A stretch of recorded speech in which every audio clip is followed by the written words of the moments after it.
Bom dia a todos e todas, sejam todos bem-vindos, todas bem-vindas, meus irmãos, minhas irmãs, com quem nós convivemos aqui todos os domingos, nesse horário das 10 horas da manhã. A mão da Irene está aqui, quentinha, a minha está fria. A sua está fria. Aqui está muito frio, a Irene está aqui para interagir com vocês, para recepcionar ali no chat, para conversar, para responder perguntas, fazer anotações, como sempre fazemos. Esse é o curso Jesus e a Política. Todos vocês que têm acompanhado o curso já estão entendendo as relações que nós estamos estabelecendo. É muito comum que o povo, de um modo geral, incluindo aí os cristãos, confundam política com a política partidária. E por causa disso a igreja trafega ou tropeça entre dois extremos. De um lado ela adere completamente ao partidarismo e com isso compromete o evangelho de Jesus Cristo. Por outro lado, às vezes a igreja se aliena completamente da vida política, como se Jesus Cristo tivesse interessado apenas na nossa alma e nos problemas espirituais, mas os problemas concretos, o problema da polis, da política, não tivessem nenhuma relevância para Jesus Cristo. Então é um Jesus Cristo assim que não pisa no chão, né? É um Jesus Cristo que não é pé no chão. Então é por isso que esse curso e esse canal, essa página, se chamam Teologia Pé no Chão, né? Porque nós queremos recuperar esta dimensão do Evangelho e fazer justiça, se eu puder falar assim, a Jesus Cristo, que se fez carne, como nós estamos tratando no curso de Antropologia das sextas-feiras.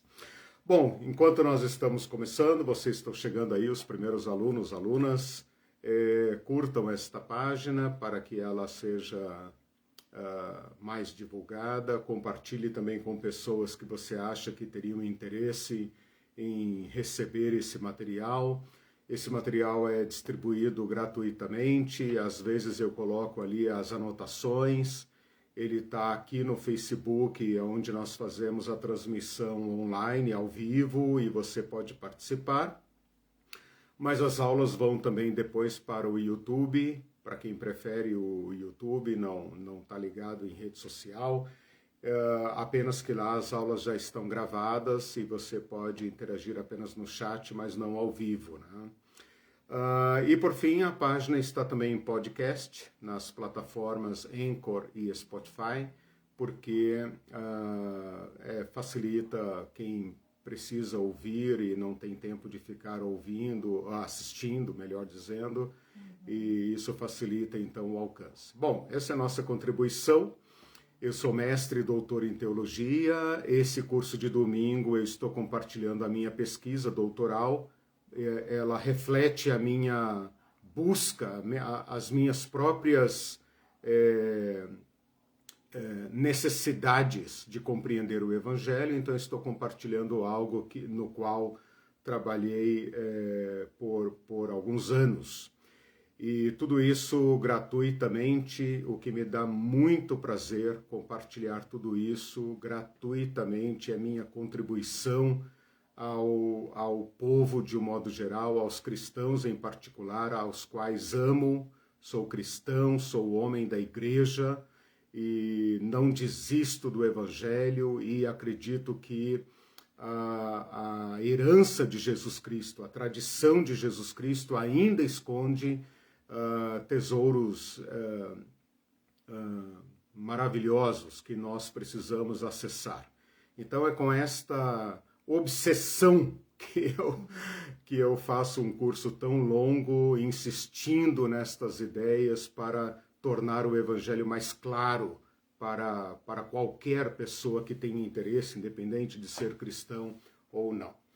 Esse curso está dividido em 4 partes. A primeira parte eu tratei do poder dominação. No caso aqui eu estava me referindo aos romanos e ao aparato, ou o que eu chamei de sistema de dominação, com o seu aparato para controlar a vida de Jesus, a vida do povo de Jesus, né? A vida dos judeus na Palestina do século I. Na segunda parte, eu tratei das autoridades judaicas e como elas se conjugaram com o poder romano, mesmo que essa não fosse a intenção, de certa forma era, mas não era explicitamente a intenção, oprimir seu próprio povo, mas na prática acabou se tornando uma dupla dominação, porque essas classes eram privilegiadas pelos romanos, tinham privilégios de acordo com o próprio sistema judeu, e quem pagava o pato, né, o pato amarelo da Fiesp, não era da Fiesp, né, mas era equivalente, era o povo, como sempre acontece.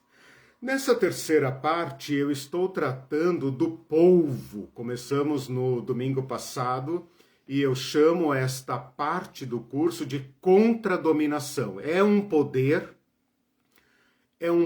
que se opõe à dominação, contra a dominação. Eu tenho falado desde a primeira aula, das aulas de apresentação ainda, que o poder é um tema muito complexo, muito difícil de abordar, porque ele nos envolve completamente e por isso ele tende a se tornar invisível para nós. Por mais que a nossa vida esteja enredada, né, numa trama toda constituída de forças de poder, nós tendemos a não visualizá-las. E quando eu falo do poder das pessoas, eu estou insistindo num ponto, numa certa abordagem ao poder, que é a seguinte: o poder não é algo, não é um instrumento, não é uma substância, não é um ente que está reservado a algumas pessoas. O poder é algo inerente a todas as pessoas. Basta você pensar nas pessoas. Pense desde o rei, o nobre, o sacerdote, o papa, o imperador, o presidente da república, o juiz do STF. Todos são humanos de igual capacidade humana. Todos são humanos da mesma espécie. Significa dizer que todo ser humano é poder. Antes de nós dizermos que o ser humano tem poder, nós poderíamos dizer com muita razão que o ser humano é poder. Isso é inato a ele, né? O que acontece na sociedade é que o poder é organizado de uma certa forma e distribuído de forma desigual. E isso, em tese, teoricamente, para o nosso próprio bem. As teorias de constituição do Estado, né, de Rousseau e outros, Hobbes e outros, né, especialistas na ciência política, eles concebem um Estado como um contrato, em que cada um dos cidadãos cede o seu poder, quer dizer, aquele poder que eu tenho como cidadão, minha autonomia, minha liberdade, minha supremacia, né, individual, eu cedo a um certo ente, que é o Estado, e esse Estado concentra poder em nosso benefício. Isso é muito bonito na teoria, né? Na prática, a gente sabe que esse poder concentrado acaba se tornando contra nós, né? E é esse estado de coisas, então, em que todos nós vivemos. Toda a sociedade vive uma certa distribuição de poder. Essa distribuição é sempre desigual. Porque se nós vivêssemos numa sociedade em que todos dispõem do mesmo poder, um tipo de anarquia, o risco de uns se voltarem contra os outros é sempre muito grande. Então nós vivemos esse equilíbrio entre preservar o meu poder, os meus direitos, e ao mesmo tempo ceder meus direitos para que o Estado, então, governe, né, esta distribuição de forças e a sociedade não seja autoconsumida por uma briga entre irmãos, né? Uma guerra de todos contra todos, né? Bom, isso muito rapidamente para dizer o seguinte, que o povo também tem poder. O povo aliena parte do seu poder ao Estado, né? Ou então o Estado toma, como no caso de Roma, toma o poder do povo. Mas esse poder nunca é total. Se fosse total, a sociedade desapareceria, né? Então o povo reage a essa dominação. Essa dominação nunca é passiva, pacífica e tal. Na medida em que esta máquina de poder romana e judaica aperta o povo reage, né? E é disso que nós estamos tratando, então, nessa terceira parte do curso. Por isso eu estou chamando de poder contra a dominação. Os dominadores sabem que eles devem manter rigidamente o controle, porque se eles afrouxarem o controle, o povo reage. O povo, as pessoas de modo geral, eu e você, temos ânsia por liberdade. Nós temos ânsia por preservar nossa vida.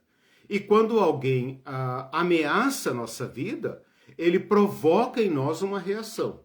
Então, tudo isso para dizer o seguinte, apesar da máquina romana, apesar do imperador, apesar da máquina de tomar os bens do povo através de impostos, apesar das legiões romanas, apesar de Pilatos, apesar das ameaças, este povo não está dormindo em berço esplêndido como o Brasil. Esse povo está tenso. E ele está sempre elaborando formas de reação. No caso dos judeus, isso é ainda mais acentuado. Por quê? Porque o povo judeu nasceu de um evento de libertação. O povo judeu nasce, sua constituição é ligada a uma libertação do poder de um império, que era o Egito. Então, essa noção de liberdade acompanha o povo judeu e é uma marca do povo judeu até hoje, né? O povo judeu tem um apego à liberdade, à autonomia, que é, digamos, que os torna ingovernáveis, né? Por isso, o mundo não teve solução a não ser devolver uma parte da Palestina para eles e deu no que deu, né? Alguns povos talvez são mais facilmente controláveis, outros não, né? Por exemplo, os povos indígenas no Brasil foram escravos, não, foram escravos de péssima qualidade, porque não se submetiam, né? Já no caso da escravidão dos negros, como eles foram arrancados da sua terra, quebradas, né? Todas as suas dos seus vínculos e tal, então foi mais fácil controlá-los, né, por meio de muita violência, né? Então percebam que sempre há uma força inata no povo dominado de lutar contra a sua dominação. Bom, tudo isso para falar sobre a terceira parte do curso. A quarta parte é quando nós nos dedicaremos principalmente a Jesus e vai consumir todo o nosso segundo semestre. Não esqueçam dos compartilhamentos. Isso, já falei aqui no início de compartilhar, curtir, se inscrever, tá bom? Bom, ainda para nos preparar para a aula de hoje, vejam só, estou repetindo a aula passada, né? Para olhar então este povo, este segmento da sociedade que sofre o maior peso da dominação, eu estou fazendo, então, uma varredura nesta sociedade, tentando abarcar, tentando incluir aqui, fazer uma varredura o mais completa possível, para olhar cada agrupamento, cada organização social. E eu estou usando, então, 2 critérios para fazer isso, que são os seguintes: violência e resiliência. A violência se desdobra em violência e não violência, E a resiliência se desdobra em capacidade de resilir e falta de capacidade para resilir.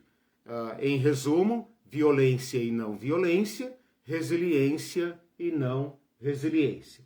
Eu adoto a resiliência porque ela tem sido um critério moderno, de certa forma, para avaliar a capacidade que um povo apresenta de superar e de resistir às catástrofes, às guerras e à dominação, ok? Então, são 2 critérios que se desdobram, então, em 4, né? Violência e não violência, resiliência e não resiliência. Na aula passada eu falei sobre os grupos que não usaram de violência, fizeram uma resistência moral, intelectual, né? Por exemplo, os essênios, os profetas, os messias, os sábios, né? Esses homens e grupos, né? Fizeram uma resistência moral a esse tipo de dominação. De certa forma, se furtavam a essa dominação, ok? Hoje, então, eu quero mostrar para vocês um segmento da sociedade que nem sempre aparece na Bíblia, mas é muito importante que nós os conheçamos, porque eles afetam diretamente o mundo de Jesus. Você quase consegue vê-los, você percebe, digamos assim, o cheiro deles, a presença deles, mas o Evangelho não chega a tratá-los diretamente. Eu vou chamá-los de salteadores ou bandidos, né? Salteadores, bandidos, revolucionários, amotinadores, né? Esse é um nome geral. Outro grupo que a Bíblia muito mal menciona, que são os zelotes, talvez você já tenha ouvido falar, né? E um terceiro grupo ou segmento de grupos violentos, que são os sicários. Cada uma dessas palavras aparece muito discretamente nas Escrituras. E uma razão pela qual eles são pouco mencionados nas Escrituras, isso é um dado muito importante de uma pesquisa muito recente sobre os evangelhos, aqueles que procuram pesquisar esses grupos, é que não ficava bem para a literatura do primeiro século, debaixo do governo romano e do ódio que os romanos têm a esses grupos, não ficava bem mencioná-los. Os cristãos já tinham problemas o suficiente para evitar problemas. Então, eles evitaram ao máximo qualquer menção a estes grupos. Eu vou mostrar isso para vocês. Então, se eu perguntasse agora, valendo um ponto, né, sobre o que nós vamos tratar hoje, nós vamos tratar sobre grupos que usaram de violência contra Roma. A saber, 2 pontos. Bandidos, salteadores, né? Esse é um item só, né? Depende do lugar, a Bíblia vai falar salteadores, principalmente salteadores. Então, toda vez que a Bíblia falar sobre salteadores, olho vivo, né? Ele não é um ladrãozinho que rouba celular e sai correndo. É outro tipo de pessoa, tá? Zelotes, que são grupos mais ou menos parecidos com os guerrilheiros que nós conhecemos no mundo moderno, e aqui você pode fazer uma correlação entre os guerrilheiros do mundo moderno, né? Tanto no Oriente como na África, na Ásia e até na Europa, né? Como esses grupos surgem, normalmente eles surgem contra um tipo de dominação, né? E os sicários, que nós poderíamos comparar, claro, com ressalvas, a um tipo de terrorista individual, aquele lobo solitário que pratica pequenos ataques para desestabilizar, para assustar, para causar pânico nos dominadores. Bom, como eu falei então, a Bíblia não trata desses grupos, né, por uma razão, uma das razões, essa que eu falei, né? E nós precisamos então agora sair um pouco das páginas do Evangelho para conhecer melhor estes grupos, conhecer como eles agem, o que os move, qual é o modo de atuação deles, quem são suas principais vítimas, né? Por quê? Por que nós vamos falar disso aqui? Porque Jesus e seu grupo muitas vezes será tomado como um deles. Enquanto o povo não conhece Jesus, mas vê os deslocamentos de Jesus, Jesus estará em constante tensão com esses povos, a um ponto, com esses grupos, melhor dizendo. Há um ponto que hoje existem diversas teorias que Jesus teria sido um zelote, ou que Jesus teria tido no meio do seu grupo de discípulos e seguidores ex-bandidos, ex-terroristas, ex-zelotes. Ou talvez não ex, né? Eu estou colocando ex aqui por minha conta.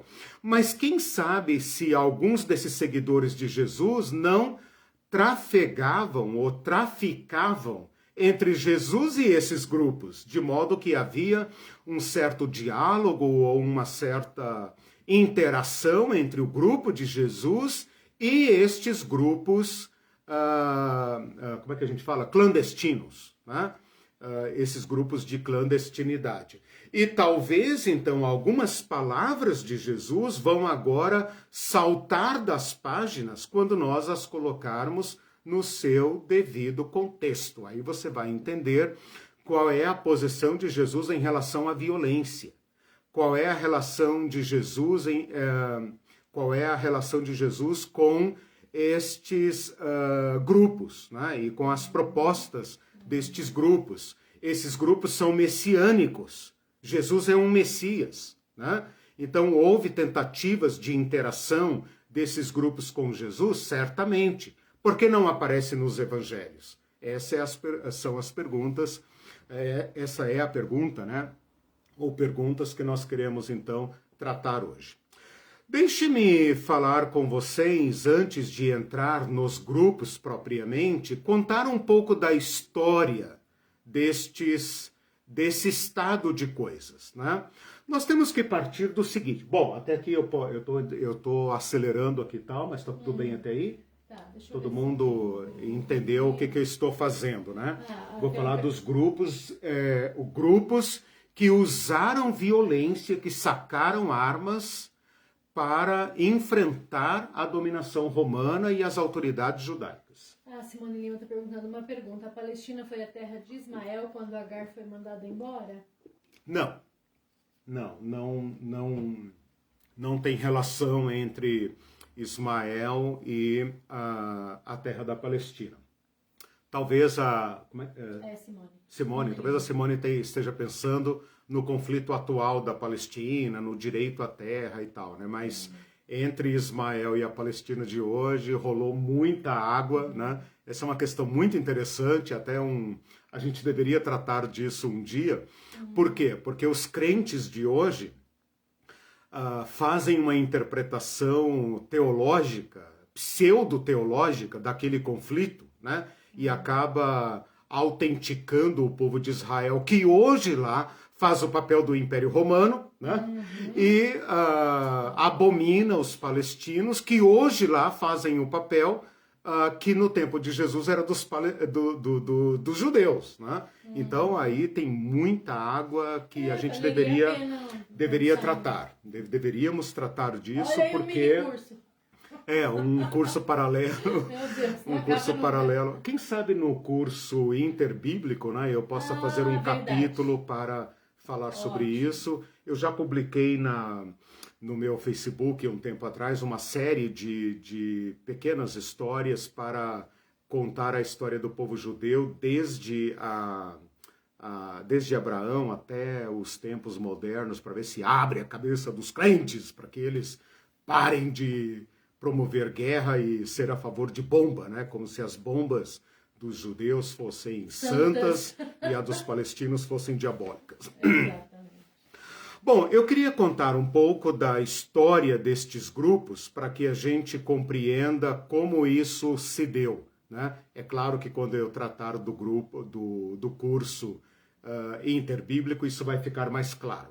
Mas só para você entender o estado de coisas. Para isso nós temos que voltar um pouquinho antes de Jesus, né? Lá por volta do reinado dos Asmoneus, mais ou menos pelo ano 60. Se você está acompanhando o curso, você já deve ter percebido que algumas vezes eu voltei lá nessa época dos anos 60. Por que eu volto lá? Porque os anos 60 marcam a chegada dos romanos na Palestina. E como os romanos são os donos da terra no período do Evangelho, então os anos 60 antes de Cristo, né, eles nos ajudam a compreender este cenário do Evangelho. O que nós temos que pensar sobre o povo judeu dessa época é o seguinte, meus irmãos, minhas irmãs, são uma sociedade agrária. Do que se ocupa uma sociedade agrária? Do campo. Onde está o centro da vida de uma sociedade agrária? Na terra. Então, o acesso à terra, a tranquilidade para cultivar, para plantar, para cuidar, para colher, para escoar sua produção é fundamental. O que essa sociedade demanda dos seus governantes? Que os seus governantes mantenham a posse da terra, de modo que todos possam cultivar e ter os meios de subsistência, e defenda, então, esses agricultores daquelas ameaças externas. Isso os asmoneus vinham fazendo. Os asmoneus foram uma pequena classe de reis judeus, reis e sacerdotes. Eu já falei deles aqui algumas vezes nesse curso. E eles, então, se tornaram, digamos, nacionalistas. Nacionalistas em defesa, obviamente, do povo judeu e violentos contra os povos ao redor, contra samaritanos, contra edomitas, contra esses povos aí. Ocorre que, por volta do ano 60, este domínio asmoneu entra em colapso. Por que entra em colapso? Por causa de um conflito interno deles mesmos. E os romanos entram na história e acabam metendo os pés pelas mãos e reduzindo os asmoneus apenas ao papel sacerdotal e abrindo espaço para o surgimento da casa de Herodes. Deu para entender? Sim. Então, durante algum tempo, durante aí uns 20, 30 anos, o povo judeu vai experimentando esse estado de coisas. Qual? Os romanos começam a tomar conta deste povo, os asmoneus ficam ressentidos porque eles têm que se recolher ao templo e se tornar apenas sacerdotes, e um herdeiro daquele povo que havia sofrido violência da parte dos asmoneus, os edomitas, assumem o controle do povo judeu. Está feita a encrenca. Esta desordem de coisas afeta diretamente o campo. E quando o agricultor, que depende de paz, de proteção, para desempenhar suas atividades e garantir a estabilidade, garantir o alimento e evitar o empobrecimento, evitar o desequilíbrio da sociedade, surge dentro desse contexto como medida extrema de reação à bandidagem.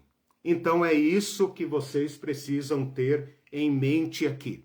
Quando vocês leem nos evangelhos, Barrabás era um salteador, Jesus fala, caiu na mão dos salteadores, e vieram os salteadores, ou cuidem, ou Paulo dizendo, eu estava viajando e caí na mão de salteadores. Cuidado. Não se trata do ladrão comum, o ladrão sem vergonha, aquele que vê ali o boi do vizinho, a vaca do vizinho e fala assim, cara, vou pegar aquele bicho ali para mim, vou levar ali, vou vender. Isso sempre existiu, é uma profissão antiquíssima, né? Não é disso que nós estamos falando, tá? Nós estamos falando de uma pressão tão grande em cima de uma sociedade agrária, ao ponto de levar esta sociedade agrária ao colapso. Quando as guerras atingem com violência a vida pacífica, pacata dos agricultores, matando homens, deixando mulheres viúvas e filhos órfãos, ou tomando suas terras para dar ao capitão, ao centurião, ao nobre, ou a família de Herodes que traz uma elite que lhe dá sustentação e essa elite vai se arvorar das propriedades desse povo que agora vai sofrer na mão dos judeus, na mão dos samaritanos, na mão aliás, eu falei dos judeus agora não, né? Dos herodianos, dos edomitas. Esta desordem, esta agitação atinge duramente o eixo central de uma sociedade agrária. E quando o agricultor, isto é uma regra universal, serve também para o Brasil e para a distribuição da terra no Brasil. Quando você empurra o camponês, o agricultor, a um extremo de violência, ele normalmente vai reagir com um tipo de bandidagem que não é a bandidagem comum. Isso que eu estou tentando demonstrar. Não é a bandidagem comum. Esse tipo de reação de guerrilha camponesa, esse tipo de violência no campo, recebe uma classificação diferente na sociologia, na ciência política, no estudo das sociedades, que é reconhecida como bandido social. Qual é a característica do bandido social? Esta classificação é atribuída a um erudito sociólogo chamado Eric Hobsbawm, recentemente falecido. Eric Hobsbawm, deve ter aí, se não me falha a memória, uns 10 anos e tal. Apesar de ser uma classificação moderna, ela serve de modo universal. Ele dizia que esta classificação ela é praticamente universal em toda a sociedade agrária, que você pega este campo, esta sociedade camponesa, que depende de paz para viver. Ele só quer isso. Ele só quer terra para poder semear e colher. E para fazer isso ele depende de uma certa segurança. Ele não pode semear aqui e ser expulso. Se ele for expulso, ele se vê privado dos meios da vida. E então ele reage. E normalmente ele vai reagir de um modo chamado bandos. Olha de onde vem a palavra bandido. A palavra bandido que nós usamos aí à torta direita, falando, é um bandido, é um bandido. A palavra bandido vem de bandeado, de banido. De banir. A palavra bando, a palavra bandido, está ligada à palavra banir. O que é banir? Banir é chegar num lugar e falar, bicho, cai fora daqui que isso aqui agora é meu. E aquele cara passa a ser um banido. Banido, bandeado. Né? O fulano bandeou-se para a ilegalidade. né? Então ele passa a ser um bandido, mas bandido é um particípio passivo. Alguém o bandeou, né? Alguém o baniu dali, né?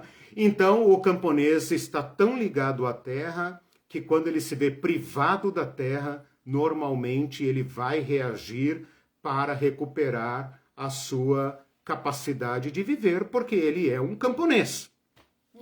Então, duas características principais desta categoria que está presente nos evangelhos é a seguinte: ele é um guerrilheiro, ele é um revolucionário do campo. Do campo. Não é da cidade. Da cidade nós vamos ver depois os outros grupos, né? Os zelotes, os sicários. Mas bandido social agora. Bandido social. Estou no primeiro grupo ali, os salteadores, né? Eu estou caracterizando ele. Então, primeiro, ele atua no campo. Ele é um guerrilheiro agrário. A América Latina conhece isso do México até a Terra del Fuego, né?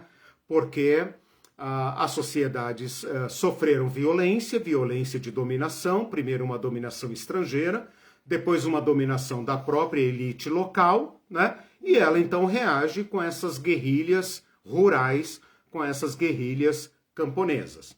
Uma segunda característica é que esses bandidos não atacam seus colegas camponeses. Eles atacam especificamente o dono o opressor, aquele que está causando a violência no campo.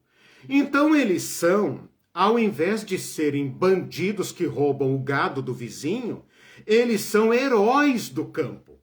Os que ainda têm posse da terra, aqueles camponeses que ainda estão ali na resistência, ainda têm sua terra, está endividado, está empobrecendo, está perdendo o controle, mas ainda está cultivando, claro, esse grupo existia, esse grupo passa a ser solidário. Então esse bandido social, esse salteador, é um herói do campo. Ele é solidário com os camponeses. Ele acaba se tornando uma polícia do campo. Ele acaba se tornando aquilo que o camponês precisa. O camponês precisa do quê? De proteção. Essa proteção quem é que vai dar? Esta milícia, né? Este bando, esses grupos de salteadores. Aí, meus irmãos, vocês podem entender um fulaninho do Evangelho, chamado Barrabás. Barrabás. Que se você consultar no original, Barrabás é o sobrenome dele. E os nossos evangelhos em português omitem seu nome. Porque o nome do cara era Jesus. Se você consultar uma Bíblia interlinear e pesquisar no grego, você vai ver que o nome do bandido social, do salteador, é Jesus Barrabás. E quando Pilatos apresenta Barrabás e o outro Jesus, qual outro Jesus? O Jesus de Nazaré, o povo não tem dúvidas. Entre este cara que está disposto a pegar em armas e fazer o romano pagar pelo mal que ele causou ao nosso povo, é claro que nós queremos Barrabás. Esse outro Jesus crucifica, esse cara nos enganou, esse cara encheu a nossa boca de mel, esse cara encheu nossos olhos de sonhos, esse cara fez o nosso coração arder. Ainda uma semana atrás, nós o saudamos como filho de Davi. Achávamos, exatamente, achávamos que ele seria o nosso libertador. E esse cara vai e, cara, não fede nem cheira, não sai de cima, não faz nada. O povo não tem dúvida. Então nós aí ficamos pensando, o povo escolheu o bandido, o povo sempre escolhe o bandido. São nesse sentido, nossa, a multidão ali saudou Jesus no domingo e na sexta-feira escolhe o bandido. Até nós, né, irmãos? Se nós fôssemos camponeses e o Barrabás, que está escrito lá num dos evangelhos, que ele havia matado uma pessoa num ataque, né? Ele é chamado de amotinador e que havia, um dos evangelhos fala isso, não vou procurar agora, mas é fácil, é só você ir lá na crucificação de Jesus. Alguém que havia matado alguém. Ora, quem que o povo camponês que veio da Galileia, que veio de todos aqueles lugares, que estavam com dívidas por aqui, que estavam ali na festa da Páscoa, da libertação, e pensando, ai, meu campo, ai, minhas terras, minhas pobres ovelhinhas que eu deixei lá. Ora, é claro, Barrabás é um cara que pega em armas. Esse cara pode, se não pode derrotar Roma, ainda, pelo menos este cara está disposto a derramar sangue de romano. E também derramar sangue de judeu hipócrita, publicano, vendido, traidor da pátria. Esse Jesus, cara, eu não vou botar minha mão no fogo por ele. Então, meus irmãos, o Evangelho está nos colocando entre dois Jesuses. Um Jesus Barrabás, que saca as armas e fala, para cima de mim não. E um outro Jesus que está dizendo, ame seu inimigo. Quem vocês escolhem? Quem vocês querem? E o povo, Barrabás, claro. E esse outro Jesus, que é o rei de vocês, sumam com esse cara. Esse cara não vai nos dizer nada, não vai nos acrescentar nada.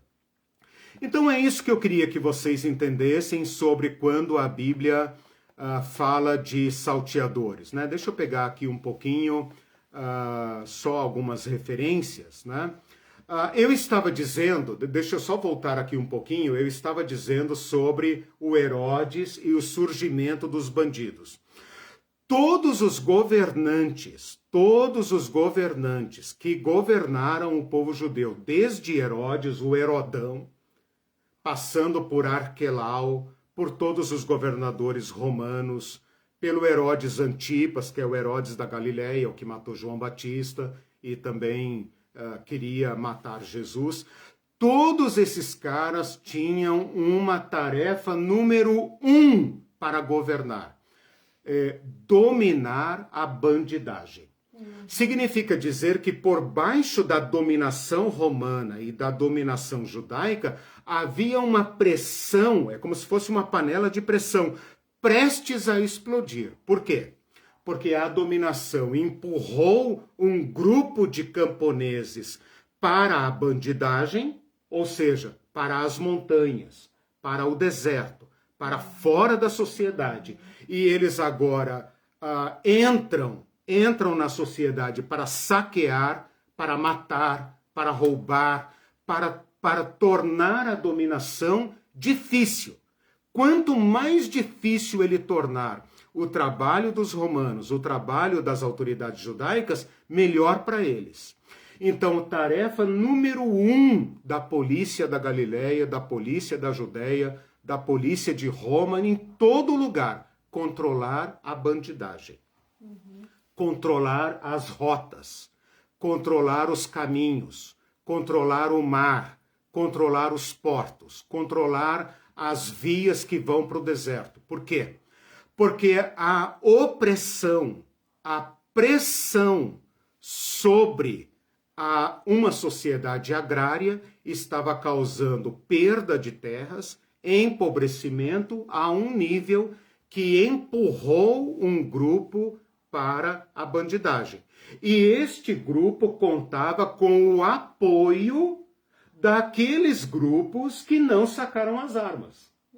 Então, aqueles caras que eu falei no domingo passado, que não sacam as armas, são apoiadores, mantêm a reação do povo, de modo que Roma está sentada em cima de uma bomba. Por isso João Batista foi preso. Porque João Batista estava arregimentando esse descontentamento, estava dizendo, eu não sou o Cristo, eu não sou o Messias. Não pensa no Messias do céu, não pensa no Jesus Cristo das nuvens. Pensa no Messias que vem para derrotar Roma. João Batista deve ser entendido não como o fundador da Igreja Batista, deve ser entendido como um mensageiro do guerreiro de Deus que vem. E a pobraiada corre no Jordão. Ora, Herodes tem que prender esse cara. Vamos inventar aí que ele insultou o rei, que ele atacou a Herodias e tal. Esse não é o problema. Ele era uma ameaça, porque ele está dizendo, eu não sou ele, mas ele está vindo. Eu estou apoiando, né? Significa dizer que João Batista tacou fogo na palha seca e acendeu as esperanças. Quando Jesus aparece lá, vindo sei lá de onde, e João Batista fala, é ele, o povo imediatamente se volta para Jesus. E passa, esse é o cara, libertador. Esse é o libertador, esse é o filho de Davi. Eles abandonarem até os campos, né? Isso sim, explica, tipo assim, ele vai resolver o nosso problema. Chega dessa escravidão. Exatamente, nós vamos falar disso. Por que camponeses, essa é a pergunta, por que camponeses? Lembra que o camponês está ligado à terra. Por que o camponês deixa seu campo, deixa tudo lá e vai atrás de Jesus no deserto? Porque eu estou esperando a hora que esse cara vai sacar as armas. A hora que ele sacar as armas, nós partimos para cima. Quando Jesus fala lá na crucificação, agora é a hora da espada. Vocês têm espada aí? Temos duas. Por que tinham espada? Né? Isso leva muita gente a pensar o seguinte, esses caras que andavam com Jesus eram metidos com bandidagem. Né? Por que tinham espada? Espada não é instrumento de pescador, né? Então, provavelmente, eles eram dessa turma aí. Só uns comentáriozinhos rápidos. Sim, aqui, não, eu fiz a apresentação básica dos bandidos. Agora eu vou para os zelotes e os sicários. Pensando nesse banido, do que significa, o Vinícius falou, não tem tanto a ver com o assunto, mas esse verso gauchesco, olha que interessante, muito triste. Fiquei banido lá fora, era um bandido sem bando. E eu era um pé sem espora, com a vida me atropelando. Bandido sem bando, né? Vai falar de um certo grupo, que eu vou falar daqui a pouco, que são os sicários, né? Os bandidos, olha a palavra bando e bandido são, a palavra bando e bandido são, digamos, da mesma origem, né? É um bando. Normalmente nós pensamos num bando desordenado, um bando violento e tal. Então essa é a ideia, né? Um bandido sem bando é um bandido que está em sérios problemas, porque eles atacam em bando, essa é sua força, né? A capacidade que eles têm de causar susto e pânico no dominador. Tipo, o dominador não vai nos dominar tranquilamente. Nós não seremos passivos, nós vamos, tipo assim, eles nos saqueiam, eles nos roubam, eles tomam as nossas riquezas, nós vamos tornar o trabalho deles difícil, né? Como é que é aquela frase do Zapata, que é o guerrilheiro mexicano, né? Ele fala, se o governo não garante a paz do povo, então que o povo torne o governo sem paz, né? Alguém assim sabe a frase aí, por favor, coloque. Os sapateiros do México são exatamente isso, né? A opressão, a colonização tão violenta em cima deles, que eles falam, olha, se o Estado nos causa guerra, então vamos tirar a paz do Estado. Então que o Estado não tenha paz. Nós vamos tornar um terror para eles nos dominar. Né? O pessoal ficou surpreso que Barrabás é Jesus, né? Isso. E aí a Tatiana diz assim, então faz todo sentido eles aceitarem a crucificação de Jesus o Cristo. Exatamente. Então você vê como Jesus foi uma, como é que a gente poderia dizer, uma desilusão total. Jesus é uma decepção total para este enfrentamento da violência. Atenção, irmãos violentos, irmãs violentas que defendem bandido bom e bandido morto, e que o cristão e tal. Jesus decepcionou profundamente a opção da violência. Este grupo, junto com todos os grupos que eu selecionei para falar hoje, eles vão levar esta opção da violência ao extremo, alguns anos depois de Jesus.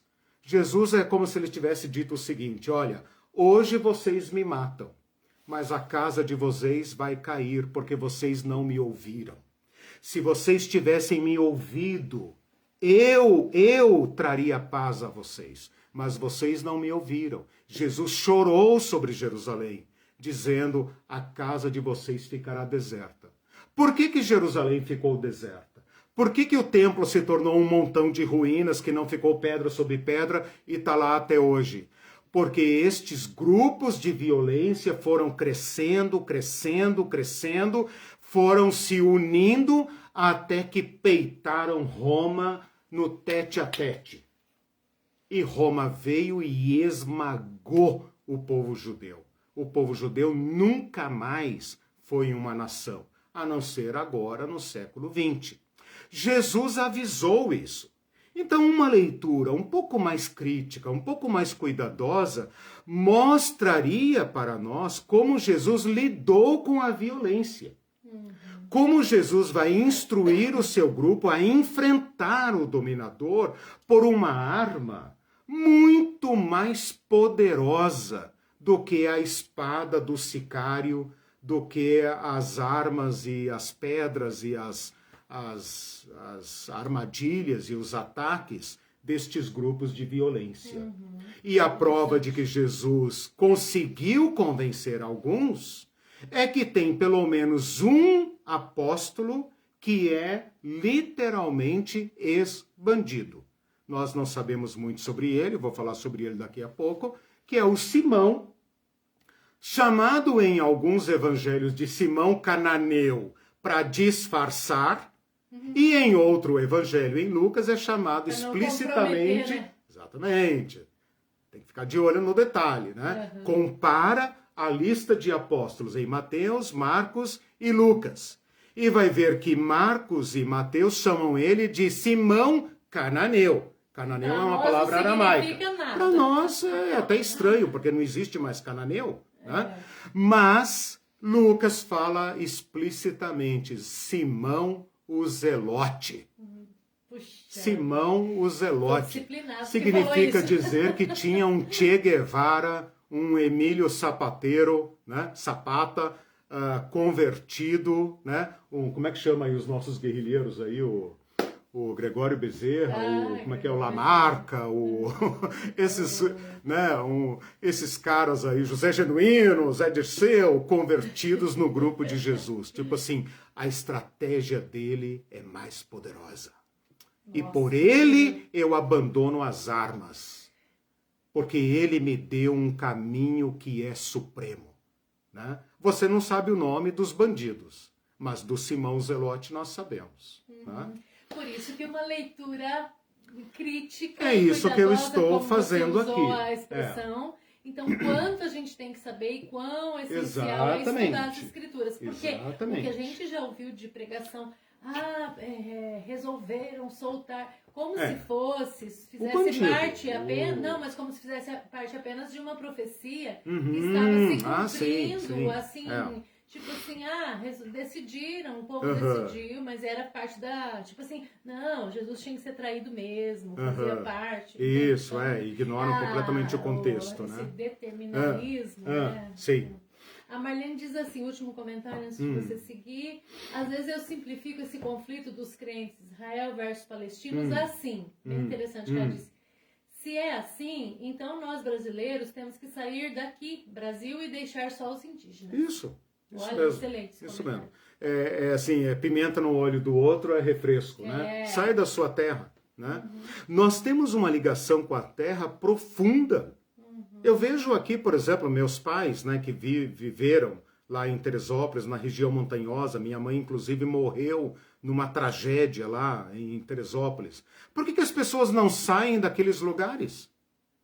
Você está vendo aí agora no Recife, né? Olha, o cara mora num local perigoso.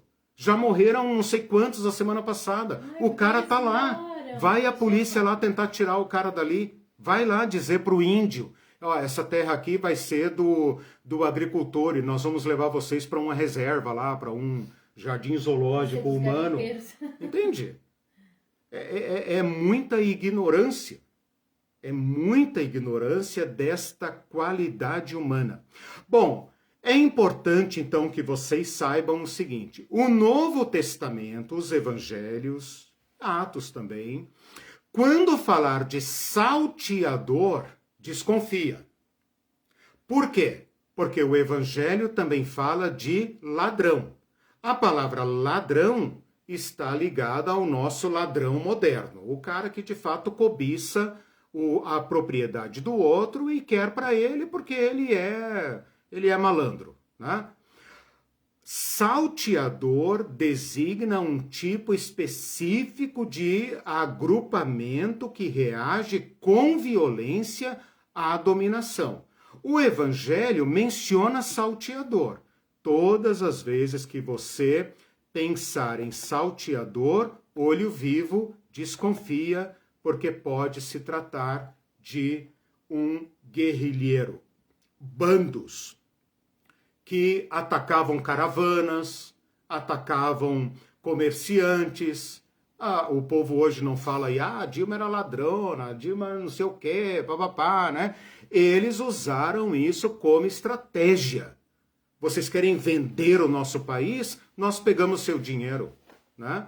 Os bandidos e salteadores da Palestina da época de Jesus e da América Latina e da África e de qualquer lugar vão atacar os opressores naquilo que eles têm de melhor. Dinheiro, capital, diamante, ouro. É aí que eles vão, petróleo. Eles vão saquear mesmo, né? É uma maneira de tornar a dominação e a pilhagem e o roubo difícil, né? Bom, preciso falar rapidamente sobre os zelotes, e aqui eu já cantei a bola, né, dizendo que a Bíblia fala de zelotes especialmente em relação a esse Simão. E aqui tem um jogo de palavras, né, porque o Evangelho de Mateus e de Marcos usam a palavra cananeu, que é uma palavra aramaica, né, de origem semítica, para se referir ao Simão. Ocorre que, em aramaico, essa palavra significa zelo, extremamente zeloso. Algo como hoje nós chamaríamos de fanático, né? Um religioso fanático, extremista, né? A palavra fanático está muito ligada à religião. Aqui não dá, nessa época não dá para separar a religião de política, assim como nós não conseguimos entender, a Marlene sabe bem disso, né? Não conseguimos entender os muçulmanos, porque os muçulmanos, especialmente alguns segmentos mais radicais dos muçulmanos, não fazem diferença entre secularismo e religião. Para eles é tudo uma coisa só, tudo está sob o poder de Alá, tudo tem que ser regulamentado pelo Corão, pela Sharia, né? E tudo isso é uma coisa só. Então a questão não é só política, só religiosa, só econômica e tal, é tudo uma coisa só e nós ocidentais não conseguimos entender. Então não dá para diferenciar aqui essa questão do zelo, e daí vem a palavra zelote. Da onde vem a palavra zelote? Zelo. Zelo pelo quê? Pelo governo de Deus sobre o nosso povo. Qualquer dominador que reivindicar controle da nossa terra, a terra que Deus nos deu, controle sobre os nossos bens, cobrar impostos de nós e assumir o controle sobre nós, vai tocar na nossa medula, na nossa alma. E nós vamos reagir com violência desvairada. E você vai sentir o peso da nossa fúria. Este grupo, que é oculto sobre o nome cananeu, em grego será zelotes, de onde vem a nossa palavra zeloso, zelo. O que é zelo? Zelo é aquilo que nós consideramos de alto valor. Tipo, pode mexer com tudo, aqui você não toca. Se você tocar aqui, eu não respondo por mim. Né? Tem gente que fala, não toca nos meus filhos. Né? Você pode xingar minha mãe, xingar minha geração, não toca nos meus filhos. Né? Seria esse tipo de sentimento que este grupo zelote pratica. Este grupo ficou muito conhecido por causa das pesquisas posteriores a respeito, e também por meio de Joséfo, que é aquele grande historiador judeu da época do primeiro século. Então, Flávio Joséfo, que eu mostrei aqui na aula passada, é uma das fontes principais para você conhecer sobre esse grupo, né? O grupo dos zelotes, que Joséfo classifica como sendo a quarta escola, a quarta seita dos judeus. A primeira é saduceu, a segunda é fariseu, a terceira é essênio, a quarta é a dos zelotes. Flávio Joséfo não gosta deles, porque Flávio Joséfo é um saduceu, ele é um cara da linhagem sacerdotal, mas ele quer manter aquela resistência pacífica contra os romanos. E ele acha que os zelotes põem tudo a perder, porque os zelotes ficam irritando os romanos. Não se sabe bem quando esse grupo surgiu. É possível que tenha surgido logo quando Herodes morreu. Lembra que eu falei que a pressão, né, esta panela de pressão, está sempre pronta a explodir. Quando Herodão, né, o Herodes Magno, Herodes o Grande, morre, esses bandidos aproveitam e tocam o terror no povo de Israel. Vem o Arquelau e pau de novo em cima. Os romanos caem de pau em cima. Violência generalizada. Consegue controlar esta bandidagem, eles fogem de novo para o deserto, fogem para as montanhas, mas o povo fica extremamente ressentido com a violência sofrida e se torna cada vez mais amiga e solidária com esses bandidos, né? Então, estes grupos, eles nem sempre são identificados pelo seguinte: quando a dominação afrouxa um pouco, eles explodem. Quando a dominação do imperador, dos romanos, dos judeus, apertam de novo, eles somem. Então não fica muito fácil dizer quando eles surgiram, entende? E também você tem que levar em conta que eles são um grupo perdedor. E a história é escrita do ponto de vista do vencedor. Né? Então hoje tem uma discussão muito grande se o zelote existia na época de Jesus, se não existia. Existe uma discussão que não nos interessa aqui. Mas aí a literatura do Joséfo afirma categoricamente... Mas pode ser tendenciosa também. Pode ser tendenciosa porque... a opinião sobre ele. Porque Joséfo era contra a reação violenta. Então, sim, né, a Irene tocou num ponto muito importante. A história antiga não é historicista, ela não é historiográfica, ela não é moderna. Né? Quem escreve é parte envolvida. Exatamente. Então sempre tem uma dose de ideologia eu tô dizendo isso no também, autor. Porque todo mundo, porque não tem muita coisa, só tem a Bíblia e só tem esse tal de Flávio Joséfo. Flávio Joséfo, que é suspeito. Cita uma menina que nem é cristã, outro dia citou pra mim no Twitter, né? E tal. Tipo assim, confiança absoluta. Por quê? Porque não tem outros autores facilmente que possam... não é possível ter no sentido que nós modernos gostaríamos, né? O que fica claro é que eles existiram. E que eles estavam envolvidos na guerra final do ano 66 a 70, a guerra que esmagou Jerusalém, eles estavam envolvidos. Mas fica um pouco difícil rastrear a história deles. Por quê? Porque eles são bandidos. E bandido não escreve história. Muito raro, né, que um bandido escreva história. Hoje eles escrevem, né? Mas naquela época, evidentemente que não. Joséfo é um judeu altamente questionável. Por quê? Porque ele era judeu que se envolveu na guerra contra os romanos para ser contra a guerra. Ele entrou na guerra para ser contra a guerra. Né? Existe uma suspeita que ele acabou traindo o povo judeu e passou para o lado dos romanos, e do lado dos romanos passou a defender a rendição dos judeus, porque ele sabia que os judeus seriam esmagados e ele queria poupar o seu povo. Né? Então ele é um judeu polêmico, né? Tem judeu que não gosta dele, tem judeu que acha que ele teria protegido. Crítica, sempre tem que ser crítica, sempre. Inclusive dos evangelhos.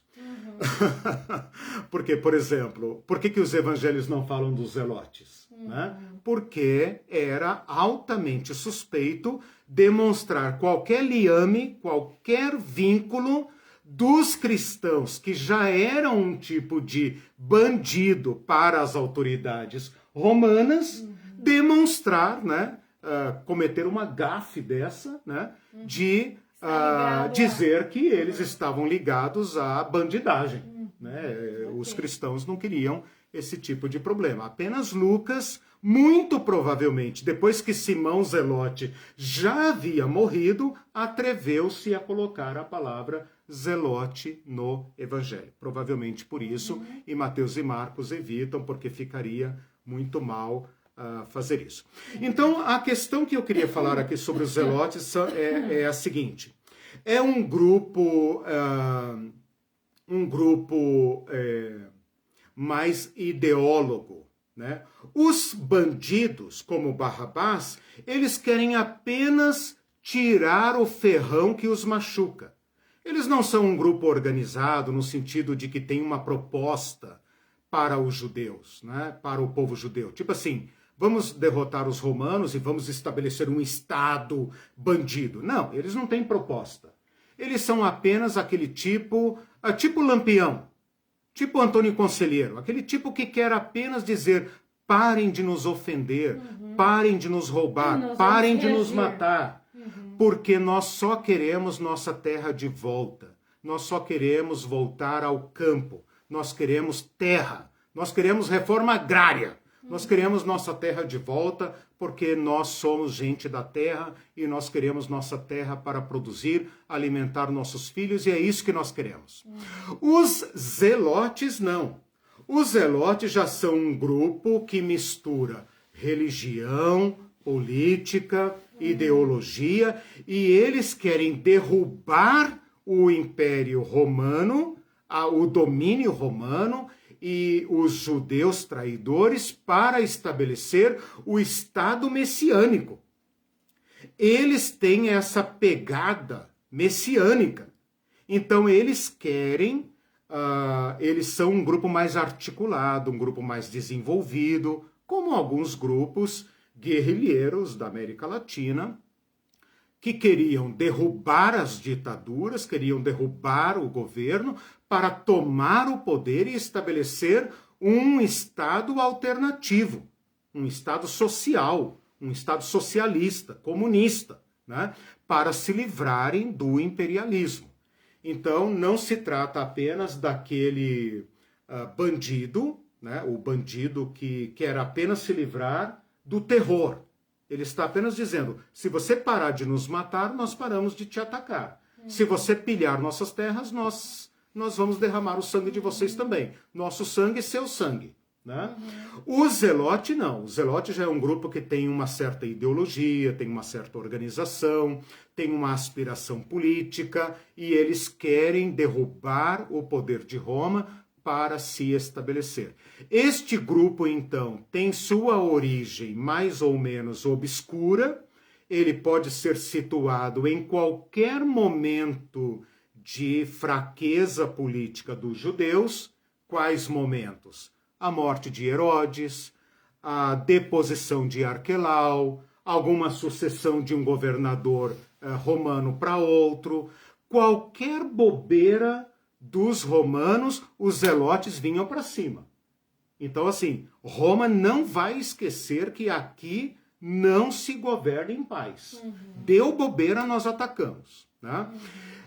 Quando houve o censo, que lá do Natalzinho, né, de Jesus e Maria, bonitinho, com os sininhos e as estrelinhas, o censo é um ataque violento ao povo judeu. Mas o Evangelho não deixa isso claro.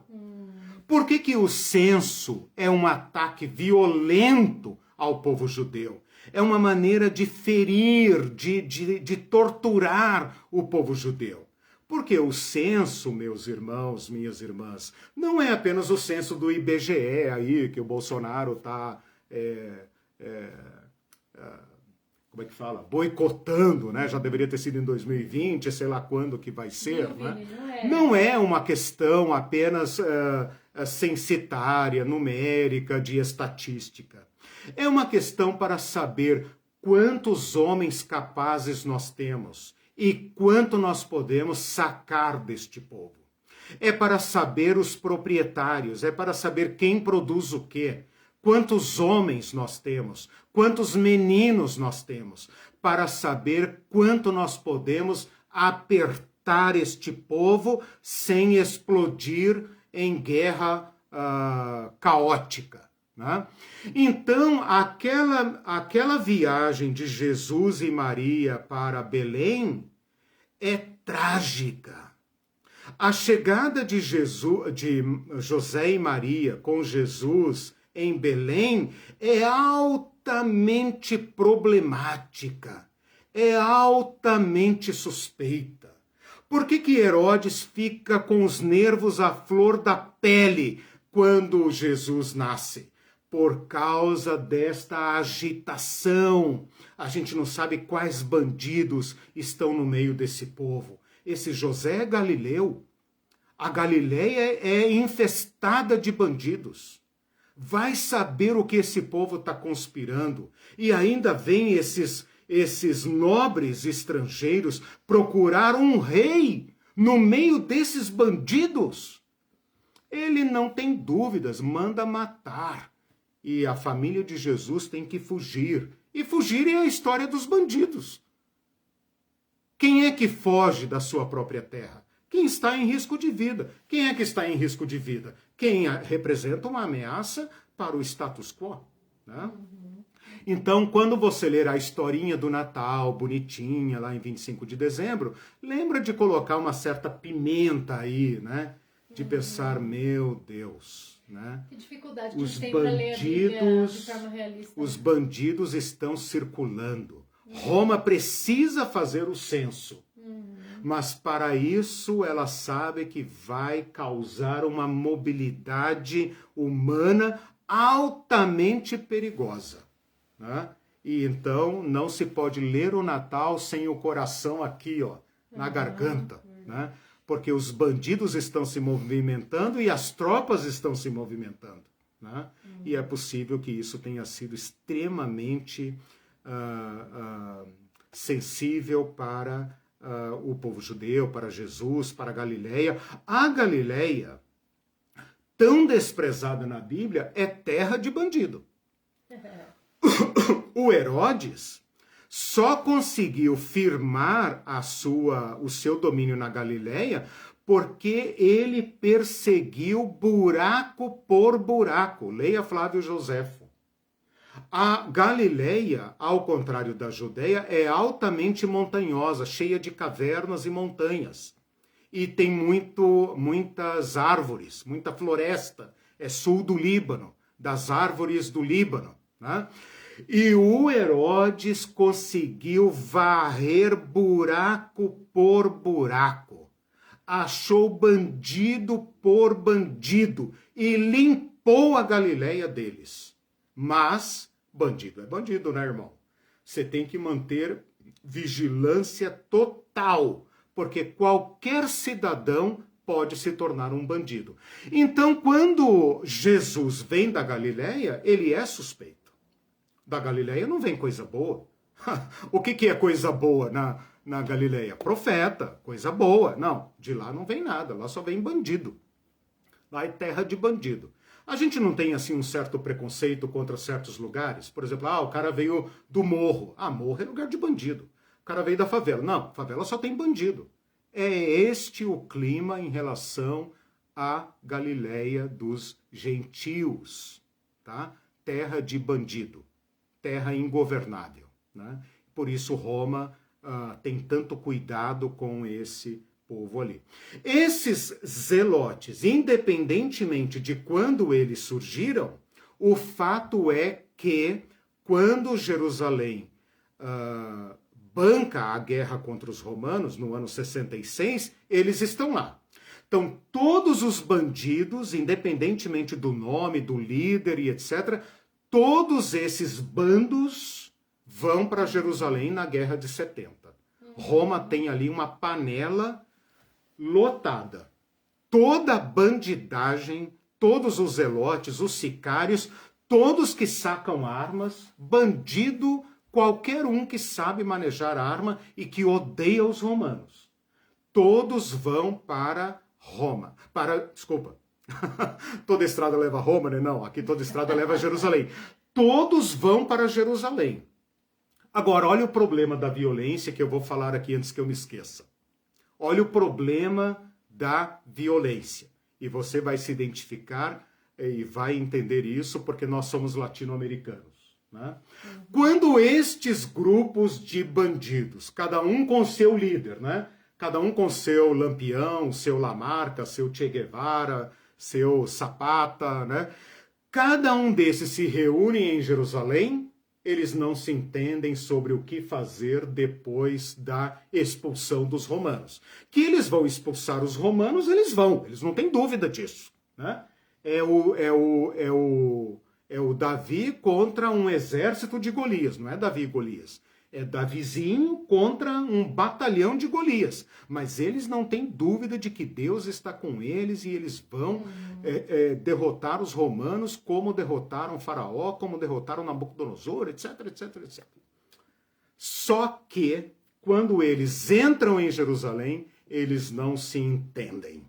O projeto do fulano é certo. Não, mas o meu. E o que acontece? Eles começam a se matar entre si. DNA da violência. A violência, uma vez usada como arma, nunca mais volta para a bainha. Uma vez que você sacou as armas, é pelas armas que você vai viver. É isso que Jesus disse para Pedro. Sacou a arma, Pedro? Usa essa arma para você ver o que você vai causar. Você vai desencadear uma violência que no fim se voltará contra você. Quantas vezes nós vimos na América Latina um grupo de guerrilheiros tomar o poder e depois se tornar pior do que o opressor? Porque a violência produz violência. E o poder conquistado por violência só se mantém por violência. É isso que Jesus está dizendo. De fato que, quando esses grupos se reúnem em Jerusalém, Roma fica assistindo. Roma fica assistindo eles se matarem entre si. E se matam mesmo. Leia José. Que coisa, né? Eles se matam entre si. E se matam mesmo. E eles facilitam o trabalho do dominador. O dominador tem muito trabalho, claro. A guerra dura 4 anos. Eles são violentíssimos, né? Eles riem da morte. É chocante, né? Mas eles facilitam o trabalho de Roma porque eles se matam entre si. Eles não se entendem quem deve ser o sacerdote, quem deve ser o rei, quem é o Messias verdadeiro, né? Cada um tem seu Messias, cada um tem seu chefe, cada um tem rei. Um se coroa rei a si próprio e fala, eu sou o rei, sou ungido, olha lá, nós fomos ungidos e tal. E o outro fala, não, mas nós trouxemos o nosso, da linhagem verdadeira, etc., de Belém. E o cara fala, não, mas eu vim da Galileia e não sei o quê. E eles não se entendem e a encrenca está feita. A esquerda na América Latina nunca se uniu. Né? É isso que eu lembrei. Então, é terra comum da América Latina. Não se matam, mas Sacam a violência como instrumento de libertação. E depois se matam entre si e entregam de novo o governo ao império. Exatamente. A Margarete Gasta quer saber se há registro do censo fora do Evangelho. Há, porém não na data que o Evangelho coloca. Isso é muito polêmico. Muito polêmico. Porque o Lucas parece um historiador muito criterioso, mas ele situa o censo numa data não comprovada pela história. A história coloca o censo em outro período. E isso cria aí um problema de divergência histórica que até hoje, que eu saiba, não foi solucionado. É claro que Lucas é um historiador como Joséfo. Ele é um historiador que participa da história, né? Então é muito difícil nós modernos que acreditamos na história isenta, que é uma fantasia, não existe historiador isento, cada um conta, como é que fala, todo ponto de vista é a vista de um ponto, né? Hoje nós já sabemos que a história é contada por pessoas que, né, têm sua parte, nós temos que ler diversas fontes para chegarmos a uma conclusão. Mas o Lucas conta a sua história e ele diz que investigou os fatos, né? E eu, como um teólogo biblista, eu espero o dia em que esse problema seja definitivamente resolvido e nós tenhamos maior consenso nessa questão. Independentemente de data, nós sabemos que o Império Romano produzia censos tributários. E para os judeus isso sempre foi traumático.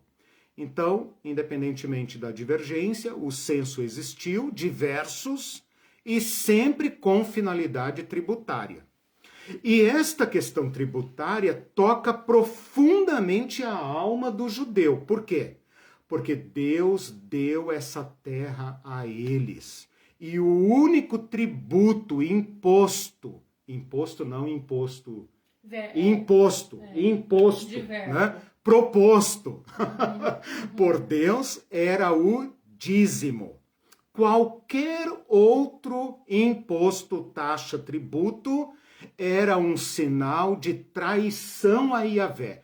Esta é a mensagem dura dos zelotes. Eles estão acusando constantemente toda a sociedade judaica de traição a Yahvé. Quando vocês pagam imposto a Roma, vocês estão reconhecendo o senhorio de Roma sobre vocês. Detalhe, é lícito pagar imposto a César? Olha a pergunta colocada diante de Jesus. Vai, Jesus, sai dessa agora. Quero ver se você é um zelote, né? Quero ver a tua curriola aí, essa turma que anda com você aí. Se você é zelote, você tá ferrado. Se você disser que devemos pagar imposto a César, você vai ser apedrejado aqui mesmo. Antes que você termine a frase, o povo já te trucida. E Jesus dá aquela tacada de mestre dizendo o seguinte: peguem aí uma moedinha. De quem é essa moeda? De César. Ora, vocês já se venderam a César, seus canalhas, seus hipócritas. Esta é uma mensagem altamente perigosa, porque ela pode ser capturada pelos zelotes. Se tivesse um zelote ali, vamos supor que o Simão Zelote tivesse ali, ele ia falar: boa, Jesus, vou correndo contar para o meu grupo, porque é isso que nós acreditamos. Só que nós queremos saquear os romanos pelas armas. E Jesus está dizendo: não, nós vamos nos libertar de todo jugo por outro caminho. E um caminho que é extremamente mais eficiente do que a espada que vocês trazem na cinta. Então, esta mensagem do tributo a César está em cima de um barril de pólvora.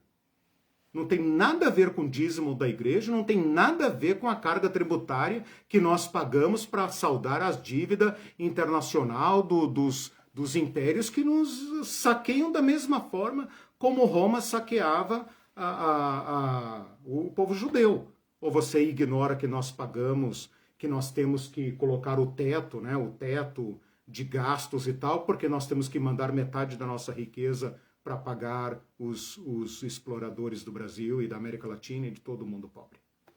A Kátia Ferreira diz, boa tarde a todos, me sinto lisonjeada por estar aqui a receber tanto aprendizado. Boa tarde, obrigado. Porque ela não deve ser do Brasil. A Kátia? A Kátia está em Portugal. Minha irmã.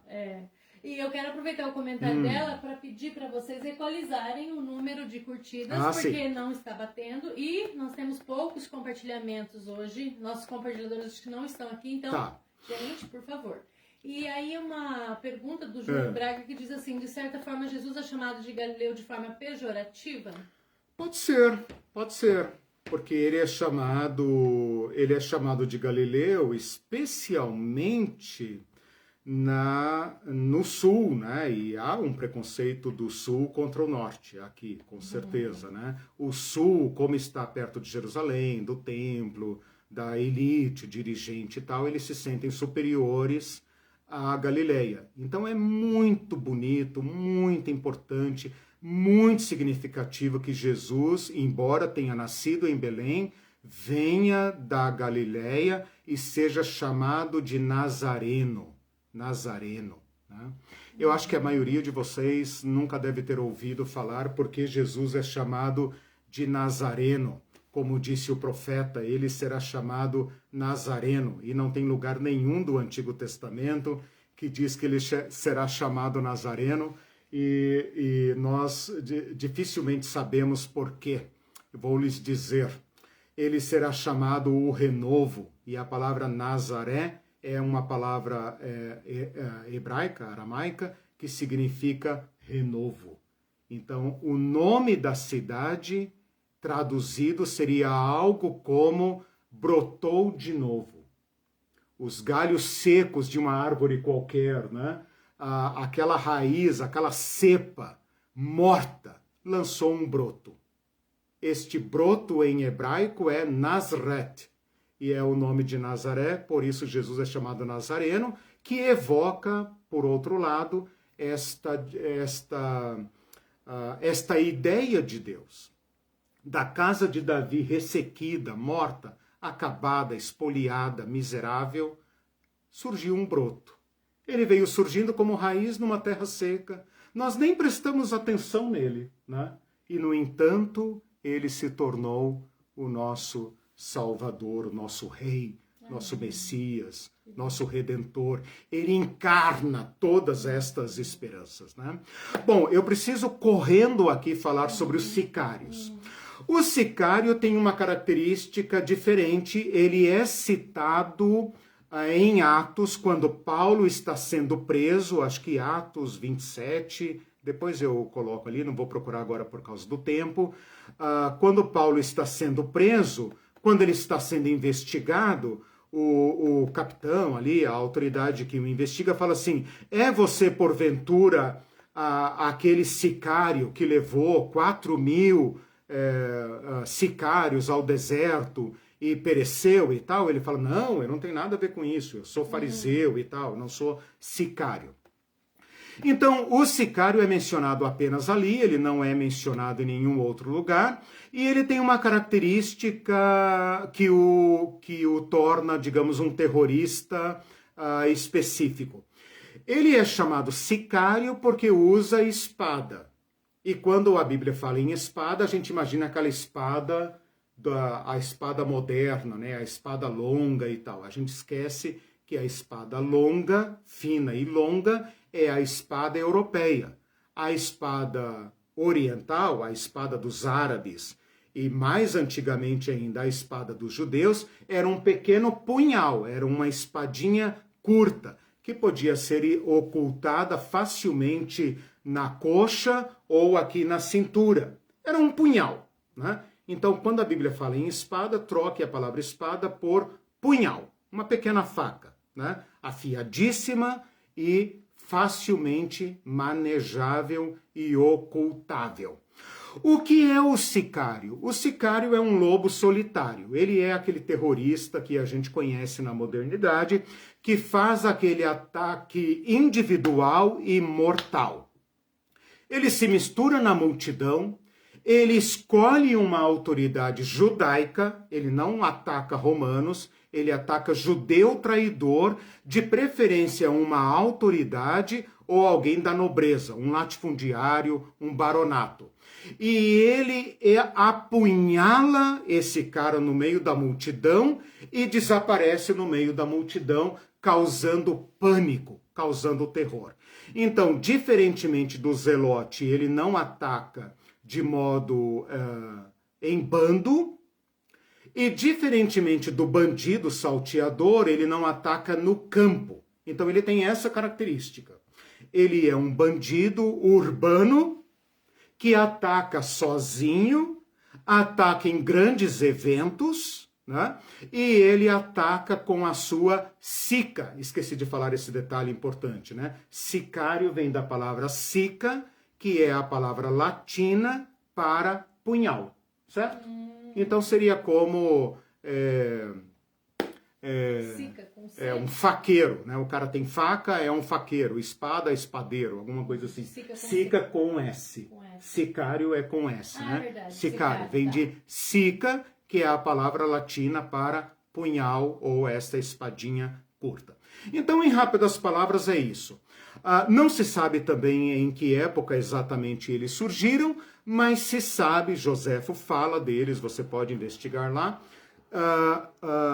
O sicário, ele tornou a vida dos judeus, daqueles que queriam, gente, deixa disso, olha, aceitem aí os romanos, se vocês cooperarem com eles, se vocês entregarem suas riquezas a eles, sua produção a eles, eles não vão fazer mal nenhum, gente. Vamos esperar em Deus.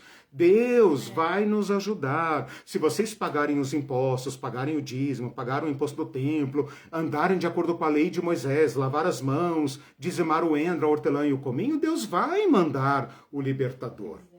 O sicário falou, sim, eu rasgo tua barriga, cara. E você não vai nem ter tempo de saber quem te atacou. Este ato isolado, repentino, altamente violento, causou pânico no povo judeu, porque agora o sicário pode ser qualquer um. Você nunca sabe quem é. Em qualquer lugar que você estiver, você pode sofrer um ataque repentino. Se ele julgar que você está concordando com os romanos... Qualquer rico, qualquer autoridade judaica tinha que manter, como é que fala? Colete à prova de bala. Autoridade religiosa, né? Qualquer um. Rico, pobre, nobre, capitão, qualquer um. De preferência judeu, de preferência em grandes eventos, para desencadear, esse é o fator, é a arma dele, o pânico. O pânico, né? É como, por exemplo, você está num grande evento na Europa, por exemplo, na França, etc, e sofreu um atentado. Você nunca sabe se vai ser num jogo de futebol, se vai ser num show, se vai ser num teatro. Você vai ficar em pânico. E o pânico se torna a arma do sicário. Ou seja, com a espadinha dele, ele repercute na sociedade um pânico como se ele fosse um exército. Entende? Então é uma técnica de guerrilha usada por ele. Só tem uma última informação que eu preciso dizer, é o seguinte. Judas Sicariotes pode ser um sicário.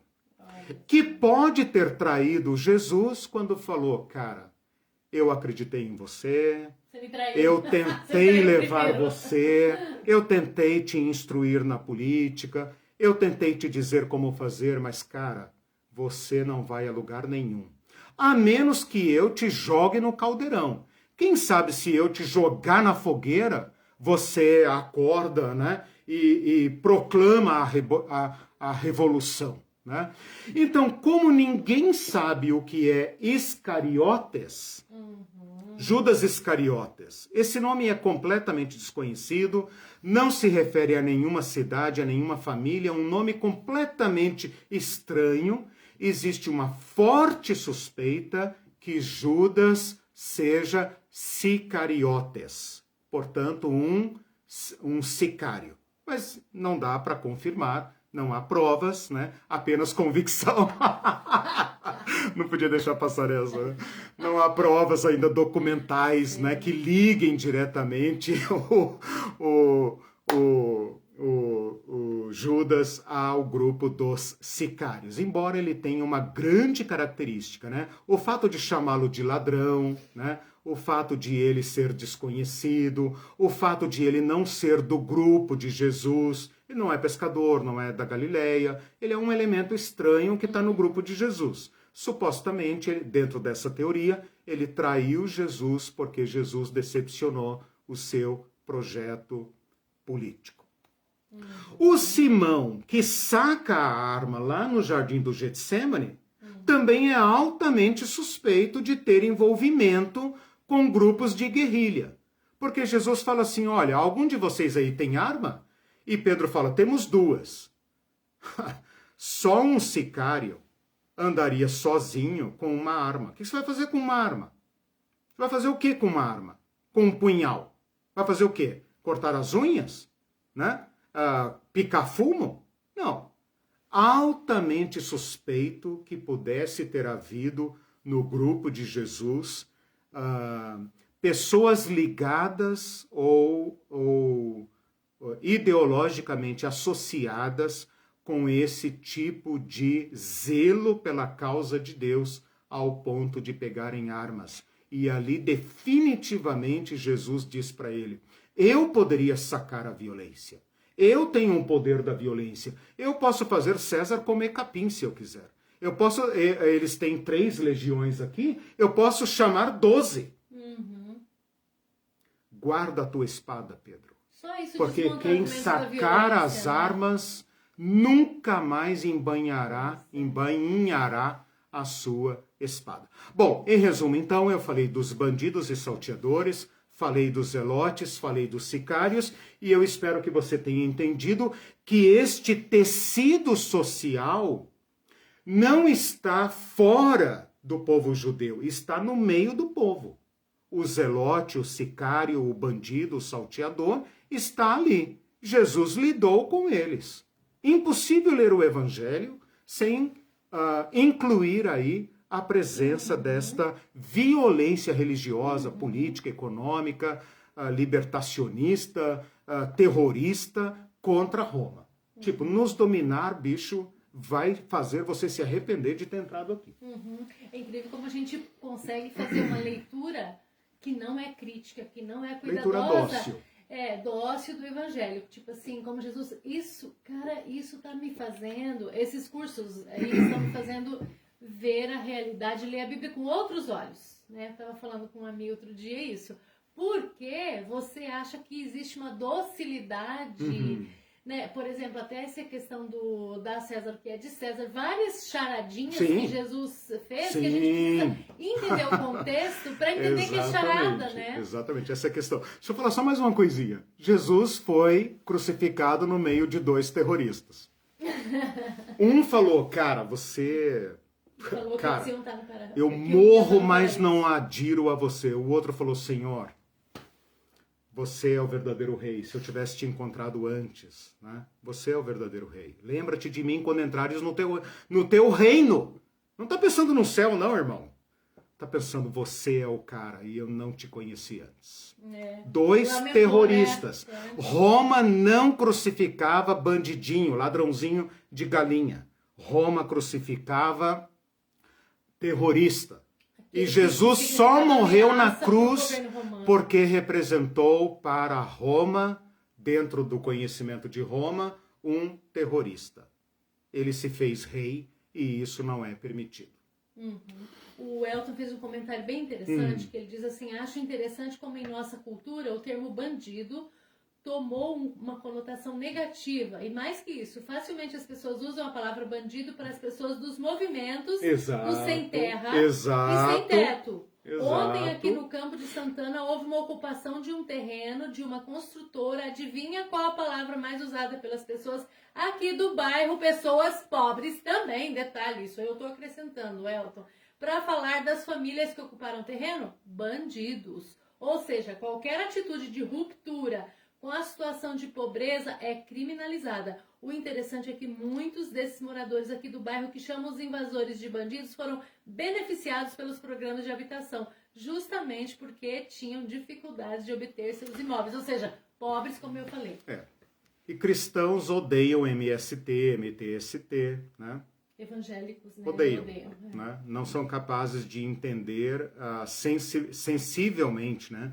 Não são capazes de se solidarizar com a violência praticada no nosso país. A igreja nem sabe o que é isso, né? Embora a gente sabe agora que tem muitos cristãos sem teto, né? Portanto, participando desses movimentos aí, porque a igreja não lhes dá nada. A igreja está a favor dos latifundiários, né? Ou a bancada evangélica não está junto com a bancada do boi e a bancada da bala. Então vejam a blasfêmia que é esta posição da igreja, né? Como ela traz Jesus Cristo, né? Como ela aqui está fazendo o papel das autoridades judaicas. Fiquem calmos, gente, fiquem calmos. Vocês vão morrer, vão para o céu. Lá vai ter terra para todo mundo. Quer dizer, terra não, vai ter ouro, né? Para todo mundo, mansão e tudo mais. Né? A Margareth diz muito aprendizado nessa aula. Legal. E o Gilberto... engraçado, eu achei que era o Gilberto Scarlett, mas não é não. Gilberto Scarlett. Que interessante, né? Ele diz assim, exposição muito esclarecedora. Legal.